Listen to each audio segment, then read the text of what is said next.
do want to ask you about the Harris Walls campaign, and specifically when it comes to climate.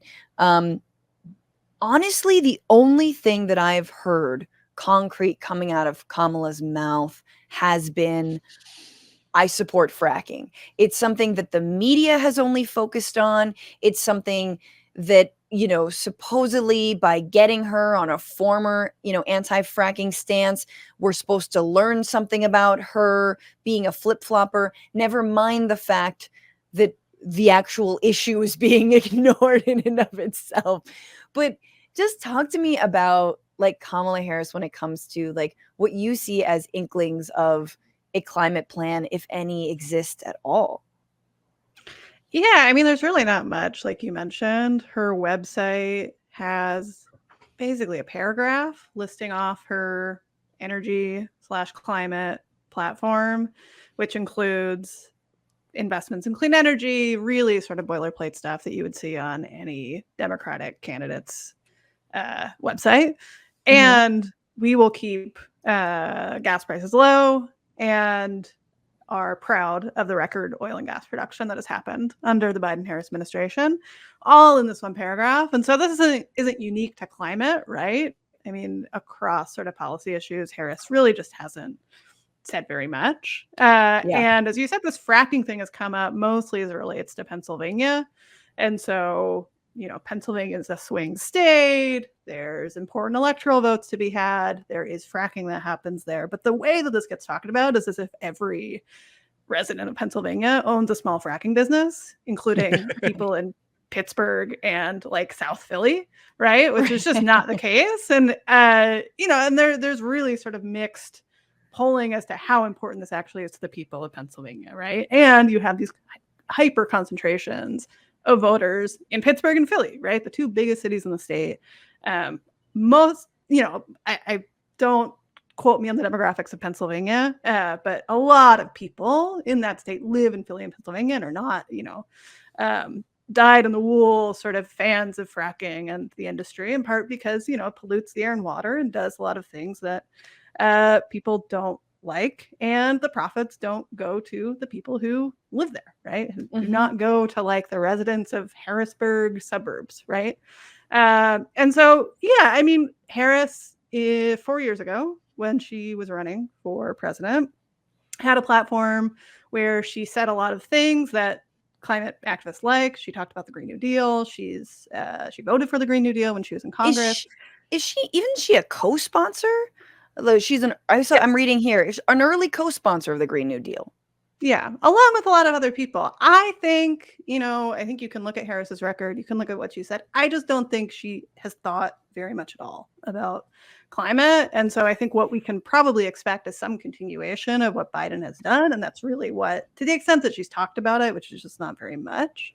Yeah. She's on the Biden record, which is a real mixed bag of stuff. Includes the sort of positive parts of the Inflation Reduction Act, which are historic investments. Also, as she has bragged about, record oil and gas production with no sort of indication that there will be limits placed on that anytime soon. But she just hasn't really said very much about it at all. Yeah, I mean, let's talk about that a little bit more. I mean, I do think it's important to know, like, it does feel like her fracking stance with nothing else there. Like, instead of reframing that question to be like, thank you for that question, I think we really need to focus on, like, you can even talk about like climate preparedness, right? Or protecting frontline communities. I don't know, some stuff like that that really isn't all that radical. It's not Green New Deal-y, but instead she just almost takes that question as, I mean, it is meant as a gotcha. She takes it as a gotcha. She doubles down on fracking and they move on. There's no like, I'm going to take this as an opportunity to really talk about climate change. So that's disappointing. And to make it, and this I think you talk about a lot, which is, and for the people you've interviewed and make it not a partisan issue. Like, make it a human issue, because it is. And so many people in red states and rural voters and voters who are Republican are like pro renewables, because it would truly help out their, like whatever, their communities. And yet, because it's politically toxic, they stay away from it. So it's like, can we ever just fucking depoliticize this issue? Yeah, and I am just, I don't know, I should stop being surprised at some point, but am consistently just I like think it's great that you've maintained your sense of openness and wonder, my Kate. sense of wonder to the world. Just constantly taking the world as it comes. Wow. Yeah, I mean, it's just wild that, you know, they have not figured out a better way to talk about climate in the course of 40 years of this being a really sort of massive issue.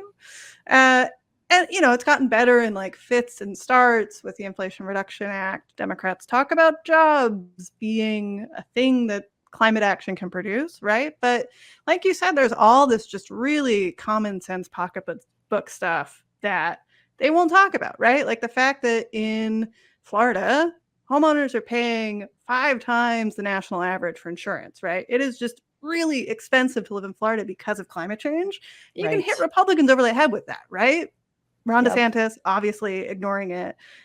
Even in swing states, right? Places in Indiana, not a swing state, but places in the Midwest are facing really sort of outrageous amounts of flood insurance, raising like really heightened rates of flood insurance for these sort of global factors, and because their politicians aren't doing anything about it, right? Republicans have just looked the other way on this issue because their voters are Republicans and are, you know, really sort of concentrated among a lot of very wealthy people who will pay whatever it costs to live on the Miami coast.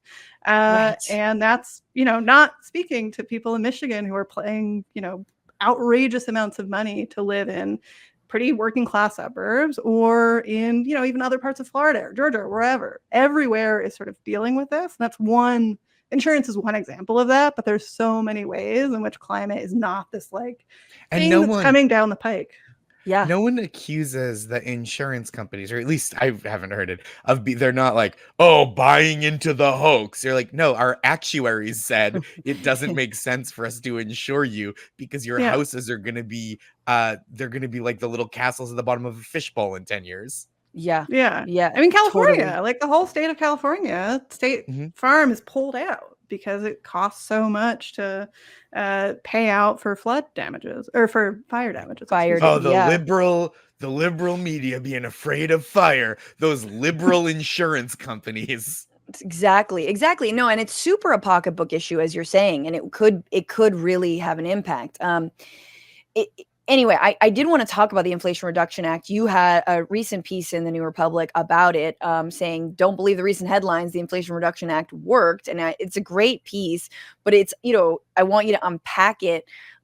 We know that it, you know, did spur infrastructure and development, right? And new projects. But my question is, like, to what extent have those new projects been like green or sustainable, for lack of a better term? And also, to what extent, like where do you fall on, it was a start, it's good? I know, you know, when I talk to climate reporters, it ranges from like, no, it was incredible, we've never seen like anything like this before, which I guess we haven't, but like, does it mean we are stuck in this incentive only structure to actually have real renewable or green energy, or moving to EVs and whatnot? So yeah, where do you stand on that? That's a massive question.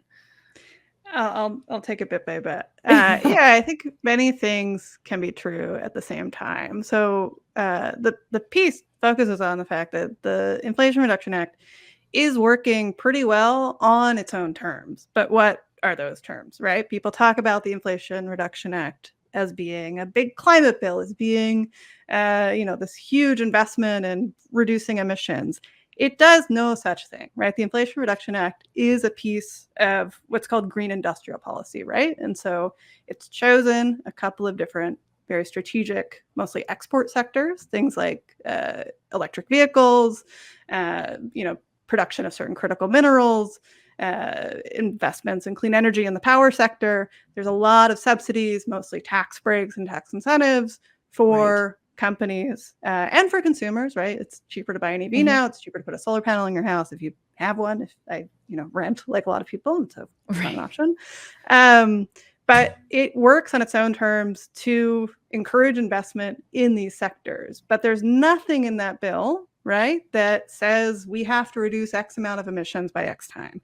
That is just not a metric on which success is judged when it comes to the Inflation Reduction Act, right?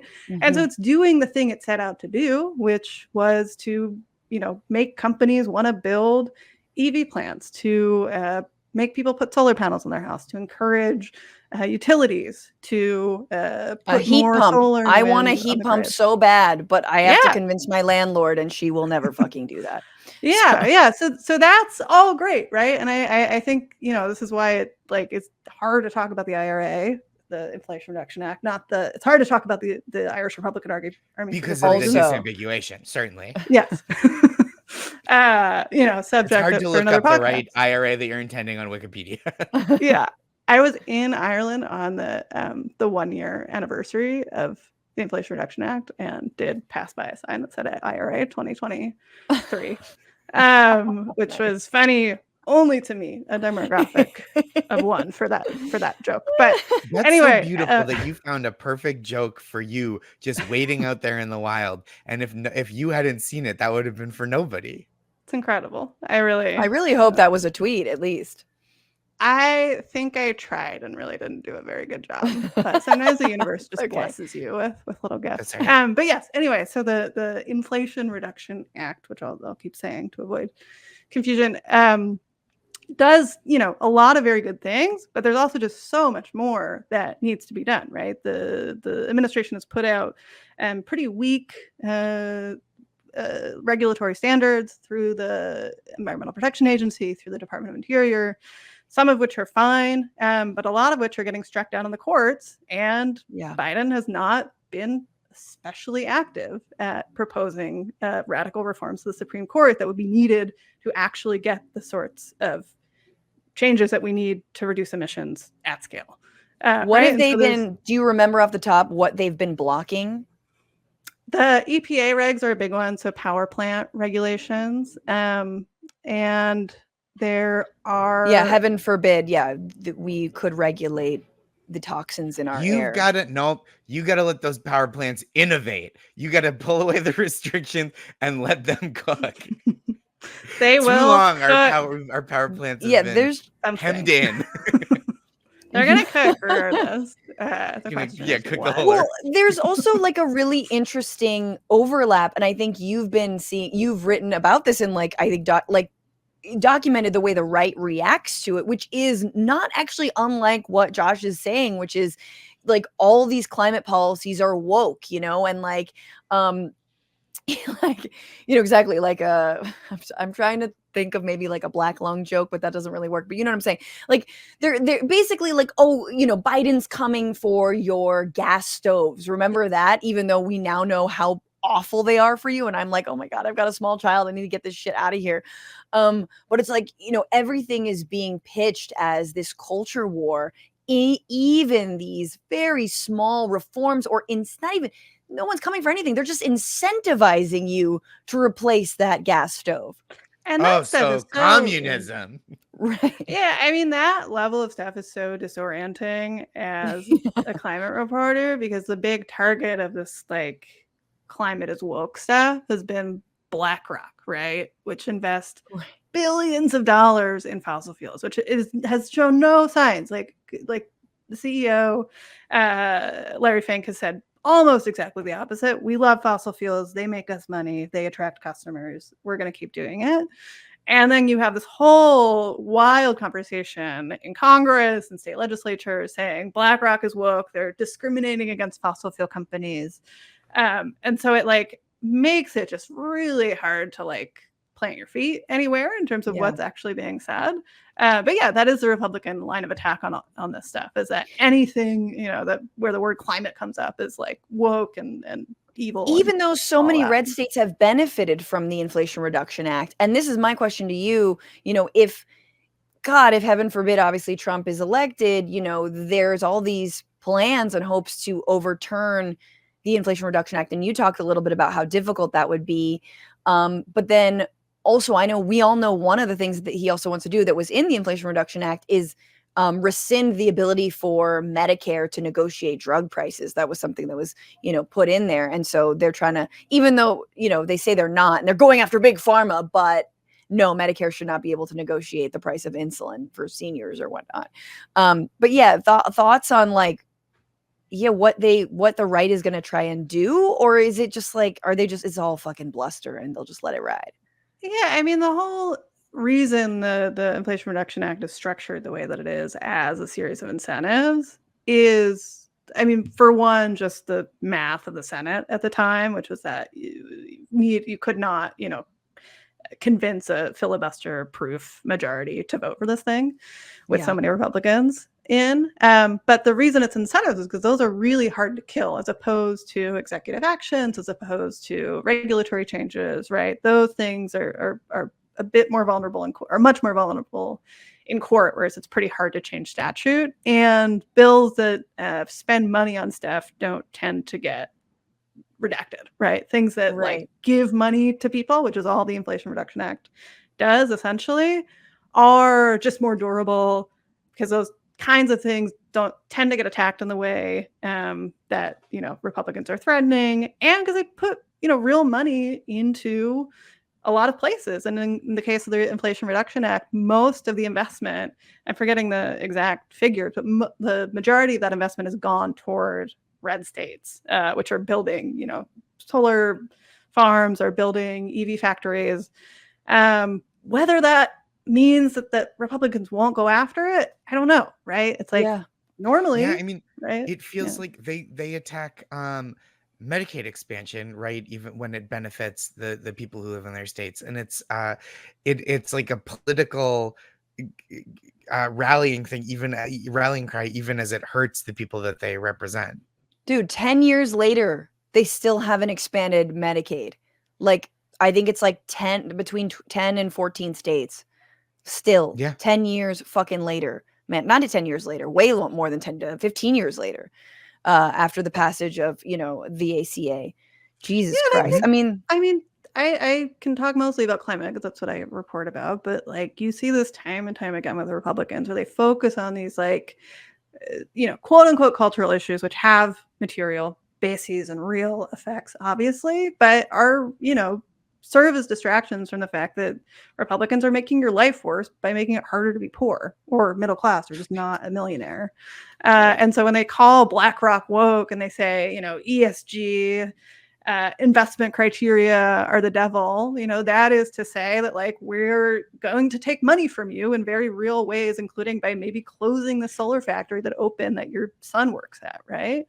And they have done this, it's not just climate again, but like on issue after issue after issue, it's still like focus on this like really sort of polarizing thing that gets a lot of headlines and whatever, to distract from the fact that they're, making your life worse.